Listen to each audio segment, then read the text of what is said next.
Hi, family of God. I've committed sometimes lately to be studying the concept of the truth that sets free.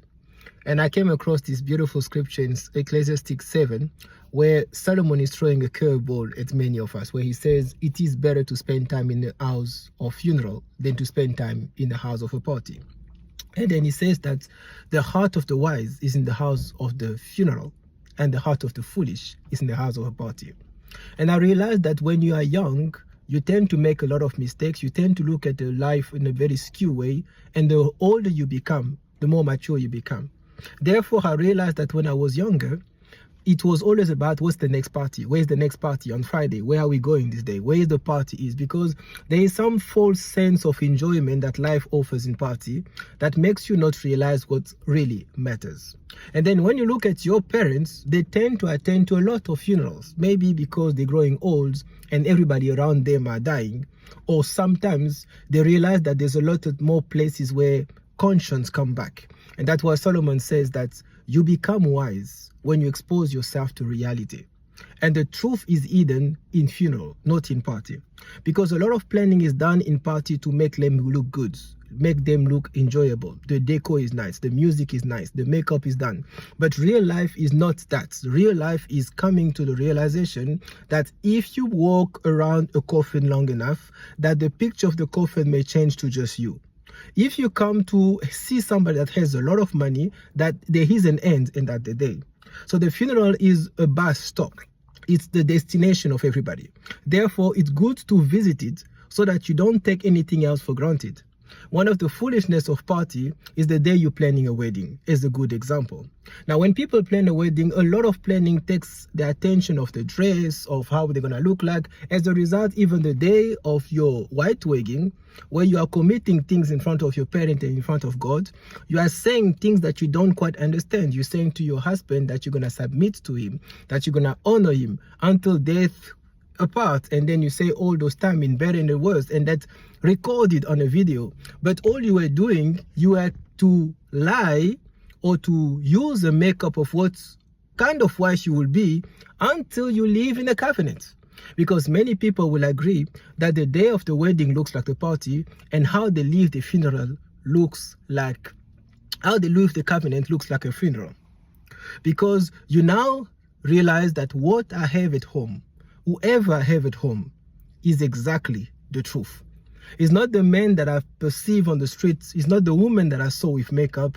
It's exactly the evil next to me. And that's the problem, that some of the decisions that we make lead us to realize that there is wisdom in the funeral.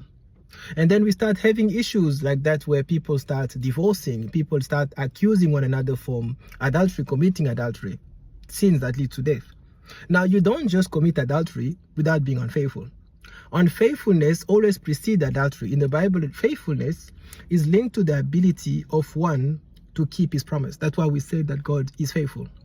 Now, the promise that you made in your marriage have started the day where you were not focused. It was in front of God's altar. That day you decided to say, my life as a woman, I decide to put it under a man, trusting that you, God, put this man in my path, that he'll lead me in the way that he's going to protect me, he's going to provide for me, but also that I'm going to honor him, I'm going to respect him, and everything else. This is the contract that you sign on the day of your wedding. In front of God, in front of the witnesses, that's what you said, because words are binding. But then you move into the covenant, and in a marriage house, when your husband says left, you say right. When your husband makes a decision that the family need to go to Canada, and you oppose the decision and say, we remain here because I've got a job here, what you don't understand, that at that level as a wife, you've been unfaithful. And because you've been unfaithful, you trigger the spirit of divorce in your covenant. You push the spirit of adultery in your covenant. As a result, adultery becomes second nature that has been triggered by faithfulness. So therefore, I want you to make sure that people start understanding the detail when it comes to issues that happen in people's life around the covenant. Remember that before you get married, you were in relationship with God, assumingly, because we are not supposed to be married pagan, by the way. You need to, the day you get married, have assessed enough that the person that I'm married fears God and have a relationship with God, and it's an individual exercise. As a result, I meet God every Sunday, you meet God every Sunday, we meet at the same place and we are married. So our covenant dependency has never been because you love me and I love you, because we both love God. So, and we move into covenant, the one thing that should never shift is the God's place in the middle of you. And God's place is somebody that is faithful. It's somebody that says, whatever that I say, I'm going to keep up doing exactly what I said I'm going to do. And today, Solomon is giving us a good piece of advice to make sure that we don't live into marriages that feels like funeral while we had wedding events that felt like a party.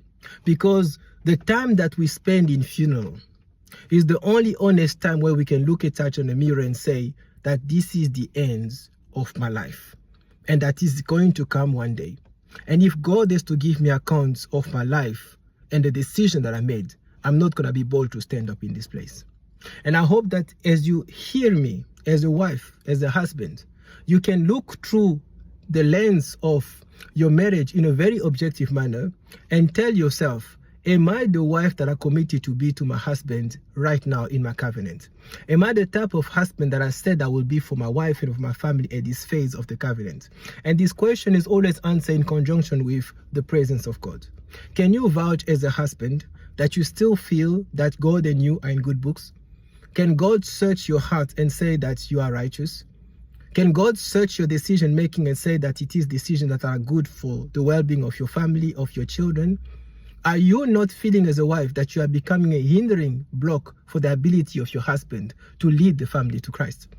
Therefore, those are the cardinal rules of stability in the home. Because God blesses marriage for marriage to be a blessing for humanity. And as a result, there is a process of submission to his authority that need to be sustained on the party day, but also post the party day. May give us the ability in our covenants, especially in the times where people have normalized divorce, normalized disrespect, normalized clashing with men. This news defined by men's society where women independence is being promoted. Women can do, women can do, women can do. And that it doesn't lower the authority and the ability that God has deposited to a husband to lead a home, because the accountability has never changes. The last time I checked the Bible, God has never made a woman the head of a family. God has never said in situation that while you're getting married, nobody else needs to submit under the other. God has put order in order for his plan to be fulfilled. So let us all return to the ways of the Lord, because this is the way of life. If you are struggling in your covenant, if you are struggling with your marriage, I think you need to do those checks on a very reasonable basis. You don't need to do it towards your husband, towards yourself. What did you say on the day of funeral? And what I love about the recent wedding is that there are videos. People keep videos, they keep pictures, so they got a lot of information to take in for what they say and what they are doing. If you find out in a covenant right now, without seeing a picture of your husband committing adultery, but just at the face value of what you are giving in your marriage, it looks like unfaithfulness, where your line of what you said is not applying. Therefore, the day of chaos is ahead of you. The day of adultery is near your home. May the Lord bless you abundantly.